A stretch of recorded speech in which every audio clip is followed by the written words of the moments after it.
நான் உங்களுடைய மாலா சுப்பிரமணியம் பேசுகிறேன். அதாவது மடப்புறம் காளியை பற்றி நான் நிறைய பதிவுகள் போட்டிருக்கேன். உங்கள் எல்லாருக்குமே அது தெரியும். அதாவது 2, 3 பேர் முந்தானத்துக்கு நேற்றுக்கு 2 நாளைக்கு ஃபோன் பண்ணால் ஒருத்தருக்கு வந்துட்டு பிள்ளை பேர் மாட்டு பொண்ணு வந்துட்டு கன்சீவ் ஆகிருக்கா அப்படின்னு சொல்லி ஒருத்தர் ஃபோன் பண்ணி ரொம்ப சந்தோஷப்பட்டா ஒன்று. 2வது இன்னொருத்தருக்கு வந்துட்டு பணம் வந்துட்டு அவங்க திருப்பி கொடுத்துட்டாங்க. வாங்கி ரொம்ப வருஷம் ஆச்சு, அவள் திருப்பி கொடுத்துட்டா அப்படிங்கிற மாதிரி அவளும் சொன்னா. மாமி ரொம்ப சந்தோஷமாக இருக்குது. இன்னொருத்தர் வந்துட்டு கோவிலுக்கு நான் போயிட்டு வந்தேன், மன நிறைவாக இருக்குது இன்றைக்கி, என்னமோ என் பிரச்சனையெல்லாம் தீர்ந்த மாதிரி ஒரு ஃபீலிங் இருக்குது அப்படின்னு சொல்லி இந்த 2-3 நாளையில் 3 பேருக்கு மேலே 4 பேர்கிட்ட எனக்கு ஃபோன் பண்ணி சொல்லிட்டா. எல்லாமே நல்ல காரியங்களாக கேட்டது. ஸோ இது எல்லாருக்கிட்டையும் நான் ஷேர் பண்ணணும் அப்படிங்கிறதுக்காக தான் இதை நான் உங்களுக்கு சொல்கிறேன்.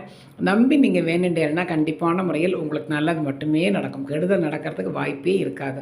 ஏன்னா அப்பேற்பட்ட தெய்வம் அவள் நான் தந்தேன்னு சொல்லி கொடுத்துக்கிட்டே தான் இருப்போம். எலுமிச்சம்பழம் மாலையை வாங்கி சாத்துறதோ, இல்லை புடவை வாங்கி சாத்துறதோ, இல்லை அன்னதானம் பண்ணுறதோ, அப்படி இல்லாட்டி அங்கப்பிரதட்சணம் பண்ணுறது, அடிப்பிரதட்சணம் பண்ணுறது, அது எல்லாமே உங்களுடைய இஷ்டம்.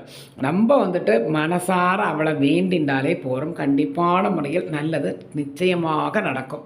நெக்ஸ்ட்டு திருப்பி நான் கோவிலுக்கு போகும்போது 2 பேர் என்கிட்ட சொல்லியிருந்தா, நான் மணி உங்களுக்கு ஜிபே பண்ணுறேன் மாமி, உங்களுக்கு நீங்கள் எனக்காக வேண்டிட்டு எலுமிச்சம்பழம் மாலையை வாங்கி சாத்திருங்கோ அப்படின்னு சொல்லிட்டு இருந்தா. நான் சரின்னு சொல்லி அவள்கிட்ட வாக்கு கொடுத்துருக்கேன்.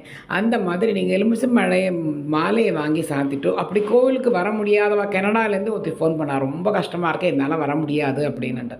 நிறைய பிரச்சனைகள் இருக்குன்னு சொன்னால் அவளுக்காக நானும் வேண்டின்னு இருக்கேன். 1. 2வது எலுமிச்சம்பழத்தை 2 பழத்தை வச்சு குலதெய்வத்துக்கு 11 ரூபா முதல்ல காசு எடுத்து வச்சுட்டு, அம்மனுக்கு இந்த காளி அம்மனுக்கு 11 ரூபா காசு எடுத்து வச்சுட்டு, தனியாக ஒரு விளக்கு, குலதெய்வத்துக்கு தனியாக அந்த காமாட்சி அம்மன் விளக்கு, இவளுக்கு ஒரு சின்ன அகல் இல்லை வெள்ளி விளக்கு இருந்தாலும், என்ன விளக்கு உங்கள் ஆத்தில் இருக்கோ அகல் விளக்காக இருந்தாலும் பரவாயில்லை, அழகாக ஏற்றி தனியாக அம்மனுக்குன்னு ஒரு விளக்கு.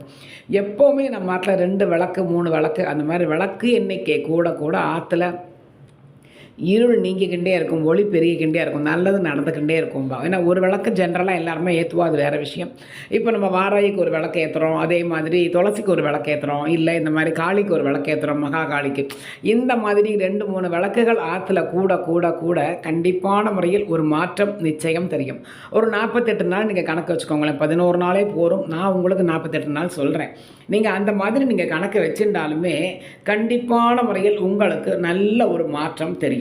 ஸோ அதனால் நீங்கள் வந்துட்டு நன்னா வேண்டிண்டு இந்த மாதிரி விளக்கு டெய்லி கணக்கு வச்சுக்கோங்க. ஏந்து இந்த எலுமிச்சம்பழத்தை வச்சுக்கிட்டோம் அப்புறம் பார்த்துக்கலாம், இனிமேல் ஒரு வாட்டி விளக்கு ஏற்றாச்சு அப்படி நிறுத்தப்பாங்க இல்லை. டெய்லி நீங்கள் உங்கள் ஆற்றுல காமாட்சி விளக்கு ஏற்றும் பொழுதெல்லாம் இந்த விளக்கையும் ஏற்றணும். இது ஒரு பதுவாக வச்சுக்கோங்க, ஒரு பழக்கமாக நீங்கள் வச்சுக்கோங்க.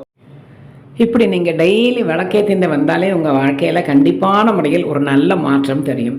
அந்த கோவிலுக்கு தயவு பண்ணி போகிறவா நான் நிறையா வாட்டி சொல்லியிருக்கேன், எனக்கு காசு பணம் ரொம்ப ஒருத்தர் சொன்னால் விரயமாயிட்டே இருக்கு மாமி, நிறைய வருது, ஆனால் எப்படி போகிறதுனே தெரில மாமி, ஒன்று தொலைஞ்சு போடுறது, இல்லை எப்படியாவது எனக்கு செலவாக என்ன அறியாமல் எனக்கு செலவு வருது, இல்லை மிஸ் ஆகிடுறது அப்படின்னு சொன்னேன். அப்புறம் தான் நான் சொன்னேன், அவள்கிட்ட அங்கே போனேன்னாக்கா உண்டியலில் நீங்கள் போடாமல் அவள் தட்டில் போட்டுட்டு அவள் அம்மனோட பாதத்தில் வச்சுட்டு அங்கேருந்து எனக்கு 1 ரூபா 2 ரூபா காசு எடுத்து கொடுங்கோ அப்படின்னு கேட்டு நான் வாங்கிக்க சொல்லியிருக்கேன் அவள்கிட்ட. அதே மாதிரி நீங்கள் பண்ணினேன்னா உங்களுக்கு வாழ்க்கையில் காசு இல்லை அப்படிங்கிற ஃபீல் சத்தியமாக வராது. இதை நான் நிறைய வாட்டி அனுபவிச்சுட்டு இருக்கேன், இன்னும் அனுபவிச்சுட்டே தான் இருக்கேன். நிறைய பேர்ட்ட சொல்லியிருக்கேன், அவளும் சொல்லியிருக்கேன், மாமி இப்போ காசு பணம் பிரச்சனை இல்லை அப்படின்னுட்டோம். ஸோ அதனால் நீங்கள் இந்த மாதிரி கண்டிப்பாக நமக்கு காசு இல்லை, நமக்கு ஒன்றுமே பர்ஸில் இல்லையேங்கிற ஃபீல் சத்தியமாக வராது. ஏன்னா இதை நிறையா நான் அனுபவிச்சிருக்கேன், அதனால தான் சொல்கிறேன். ஈவன் என் ஃப்ரெண்ட்ஸ் சர்க்கிள்லேயே சொல்கிறேன், மாமி இந்த மாதிரி பண்ணினதுக்கப்புறம் எனக்கு ஒரு நல்ல சேஞ்ச் இருக்குது மாமி, ஓரளவுக்கு பணப்பழக்கம் என் கையில் நடமாடிக்கிட்டே இருக்குது, ஐயோ இல்லையே நம்மள்கிட்ட காசு இல்லையே அந்த மாதிரி ஃபீலே எனக்கு வரல மாமி அப்படின்னு சொல்லியிருக்கா. ஸோ அதனால் இந்த மாதிரி நீங்கள் பண்ணிட்டோ திருப்பி எனக்கு கமெண்ட்லேயோ இல்லை ஃபோன் நம்பரே கொடுத்துருக்கேன், நீங்கள் ஃபோன்லேயோ சொல்லுங்க. ஏன்னா நன்னா இது இருக்குதுன்னு சொல்லிட்டு கஷ்டப்படும் பொழுது நன்னா அதையும் சொல்லணும் இல்லையாப்பா மாமா, இப்போ எனக்கு பணத்தட்டுப்பாடு இல்லை அப்படிங்கிறதையும் நீங்கள் மென்ஷன் பண்ணால் இன்னும் எனக்கு சந்தோஷமாக இருக்கும் மனசு.